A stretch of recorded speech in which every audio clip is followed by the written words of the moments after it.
नमस्कार दोस्तों, मैं डॉक्टर एम बी जमादा बसवेश्वर कला महाविद्यालय बागलकोट से द्वितीय पीयूसी के लिए सेतु बंध की जानकारी देने की कोशिश करूँगा। परिवर्तन ही जीवन का नियम है। शिक्षा के स्तर पर भी उत्तरोत्तर नए नए बदलाव देखने को मिल रहे हैं। आज पठन पाठन कक्षा की चार दीवारों तक ही सीमित नहीं है, बल्कि ज्ञान प्राप्त करने के अनेक साधन उपलब्ध है, जैसे कि ऑनलाइन टीचिंग, यूट्यूब वगैरह वगैरह।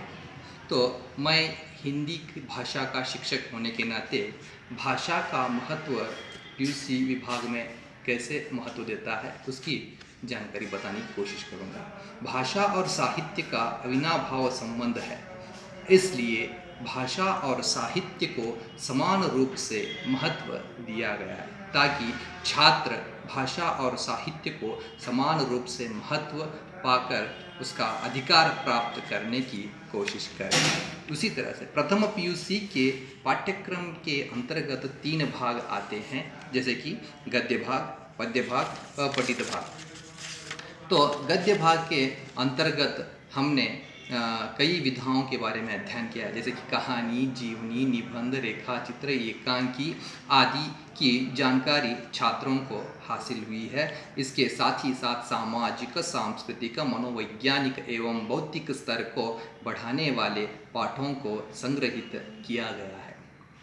पद्य भाग में हम 2 भाग देख सकते हैं, एक मध्ययुगीन काव्य, दूसरा आधुनिक काव्य। मध्ययुगीन काव्य में कबीरदास, तुलसीदास, मीराबाई, रसखान की रचनाओं के साथ साथ पहली बार 12वीं शताब्दी के अल्लमा प्रभु, बसवेश्वर तथा अक्क महादेवी के वचनों को भी रखा गया है। इसके अलावा आधुनिक कविता को भी यहाँ पर विशिष्ट रूप से रखा गया। इसमें अहिंदी भाषी रचनाकारों की रचनाओं को भी यहाँ पर संग्रहित किया गया है।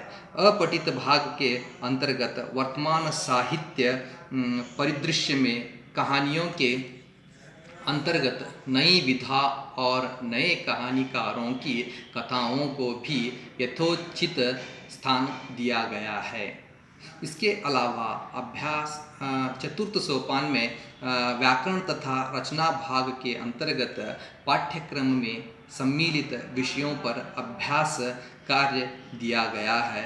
इसका उद्देश्य सिर्फ यह है कि छात्रों को लेखन प्रवृत्ति को विकसित करना है। तो इसके अलावा अभ्यास पुस्तिका भी अलग से रचना की गई है, जिसमें गद्य, पद्य एवं अपठित भाग से चुनिंदा अभ्यास प्रश्नों को शामिल किया गया है। उसी तरह द्वितीय पीयूसी के छात्रों के लिए भी साहित्य गौरव पाठ्यक्रम आपके सम्मुख मैं रखने की कोशिश करूँगा कि इस पाठ्य पुस्तक में क्या क्या है, कैसे है। तो इसमें कुल 20 रचनाएं हैं। इसमें भी गद्य भाग, पद्य भाग और तथा व्याकरणांश और अपठित भाग है। तो गद्य भाग के अंतर्गत 8 रचनाएं आपको देखने की मिलते हैं, जैसे कि यहाँ पर दिया गया सुजान भगत, कर्तव्य और सत्यता, गंगा मैया से साक्षात्कार, एक कहानी यह भी, Bharat Ratna sir M Visvesvaraya, chief की दावत, भोलाराम का जीव, यात्रा जापान की, इस तरह से है। उसके बाद गद्य भाग के साथ साथ पद्य भाग के भी यहाँ पर 10 कवियों की कविताएं रखी गई है। उसमें 4 मध्यकालीन कविता के अंतर्गत जो रैदास, सूरदास, रहीमदास, बिहारीदास के दोहों का अध्ययन हमें करना पड़ता है। उसके साथ ही साथ 6 आधुनिक कविताओं के अंतर्गत अधिकार, गहने, कायर मत बन, एक वृक्ष की हत्या, भारत की धरती, हो गई है पीर पर्वत सी कविताओं का अध्ययन करना पड़ता है। तृतीय सोपान के अंतर्गत अपठित भाग में 2 एकांकियों का अध्ययन हमें करना है, जो कि इस प्रकार है। एक सूखी डाली, जो कि सम्मिलित परिवार में किस तरह से लड़ाई झगड़ा होने के बावजूद भी फिर भी मिलजुल कर रहते हैं। और दूसरा यहाँ पर प्रतिशोध, जो कि एक संस्कृत पंडित के ऊपर लिखा गया एक एकांकी संग्रह है। तो इसके साथ ही साथ इसके अलावा चतुर्थ सोपान में व्याकरण तथा रचना भाग के को भी सम्मिलित सभी विषयों पर अभ्यास कार्य को दिया गया है। इसमें छात्रों में लेखन की प्रवृत्ति विकसित होने के साथ साथ वे पूरी दक्षता से परीक्षा में भाग लेकर उत्तीर्ण हो सकेंगे।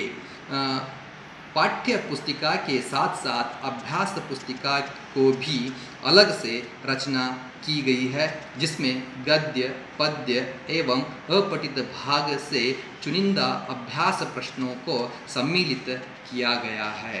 तो भाषा शैली की विविधता, सरसता और रोचकता का भी पूरा ध्यान रखा गया है। विद्यार्थियों को केंद्र में रखकर ही इस पाठ्य पुस्तक हेतु सारा का सारा ताना बाना बुना है, क्योंकि छात्रों को कुछ नई पाठ्य सामग्री के साथ साथ हिंदी साहित्य की समृद्धि और शक्ति की झलक मिल सके। छात्रों को कल्पनाशीलता, कौतूहल, विस्मय, जिज्ञासा, क्रियाशीलता एवं सृजनात्मक को भी विकसित करने की आवश्यकता है, जिसका प्रयास किया गया है। तो हम ऐसे हिंदी छात्रों के लिए द्वितीय पीयूसी में यह सिलेबस रखा गया है। इसमें आगे चलकर हम एक एक करके पढ़ाई करेंगे। नमस्कार।